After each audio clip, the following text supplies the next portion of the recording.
ఈ ప్రశ్నని చాలా రకాలుగా చేయొచ్చు. చూడండమ్మా, రైల్వే గ్రూప్ డీలో అడిగిన బిట్టమ్మ ఇది. 50 కిలోమీటర్ల వేగంతో నేను కనుక ప్రయాణిస్తే 10 నిమిషాలు ఆలస్యంగా వెళ్తున్నా. Speed into time. 50 కిలోమీటర్ల వేగంతో నేను వెళ్తే 10 నిమిషాలు ఆలస్యంగా వెళ్తున్నా. కరెక్ట్ టైంని టీ అనుకుంటున్నా. ఆలస్యం కాబట్టి ప్లస్ తీసుకున్నా. అదే నేను 60 కిలోమీటర్ల వేగంతో వెళ్తే 5 నిమిషాలు ఆలస్యంగా వెళ్తాను ఈసారి.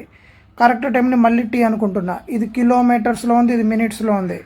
By 60, 0 cancel. 10 60లో 6 సార్లు, 5 60లో 12 సార్లు. 5t + 5/6 equal to 6t + 6/12. 6tలో నుంచి 5t తీస్తే t ఈక్వల్ టు 5/6 - 6/12. ఎంతమ్మా? 4/12 కదా. 4/12 అంటే 1/3 కదా. 1/3 అవర్ అంటే ఎంత?